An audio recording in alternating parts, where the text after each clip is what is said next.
मेरी एक टांग बेडरूम की खिड़की से बाहर थी और एक पैर अभी भी कालीन पर था। तभी नीचे पोर्च की झूला कुर्सी चरमराने लगी। मैंने अपनी टांग बहुत धीरे धीरे अंदर खींच ली। दादी उस झूले पर बैठी थी, सीधे मेरी खिड़की के 10 फुट नीचे, चाय की चुस्कियां लेते हुए। माँ रात की शिफ्ट में अस्पताल में थी, इसलिए दादी मेरी देखभाल कर रही थी। क्लास छोड़ने की वजह से मुझे पूरे महीने के लिए घर में बंद कर दिया गया था और मेरे दोस्त मेरे बिना ही दुकान की तरफ निकल रहे थे। घर से बाहर निकलने का एक और रास्ता था, घर के बगल में लकड़ी की जाली, लेकिन वो बहुत जर्जर हालत में थी। मेरी जेब में फोन कपकपाया। दोस्त पूछ रहा था मैं कहाँ हूँ। वो लोग जाने वाले थे, मुझे किसी तरह घर से निकलना था।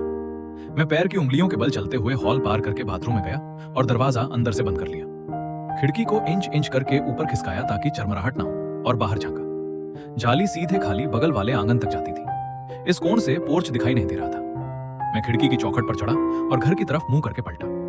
मेरे पैर ने पहली लकड़ी की पट्टी ढूंढ ली, वो मेरा बोझ सह गई। दूसरी ने भी। मैं आधा नीचे उतरा था कि तीसरी पट्टी मेरे जूते के नीचे से सीधे टूट गई और मैं आखिरी 6 फुट सीधे झाड़ियों में जा गिरा। मैं वहीं मिट्टी में पड़ा रहा और कान लगाकर सुनता रहा। पोर्च की झूला कुर्सी अभी भी चरमरा रही थी। मैं झाड़ियों से निकला, जीन्स से पत्ते झाड़े और फुटपाथ की तरफ चलने लगा। मैंने कोई 10 कदम ही चले थे कि दादी ने पोर्च से मेरा नाम लिया। मैं रुक गया। वो अब रेलिंग पर खड़ी थी, दोनों हाथों में चाय का कप थामे हुए। इधर आओ बेटे। मैं वापस चला गया, ये सोचते हुए कि अब वो माँ को फोन करेंगे, लेकिन उन्होंने अपने स्वेटर की जेब में हाथ डाला और 20-20 के 2 नोट निकाले।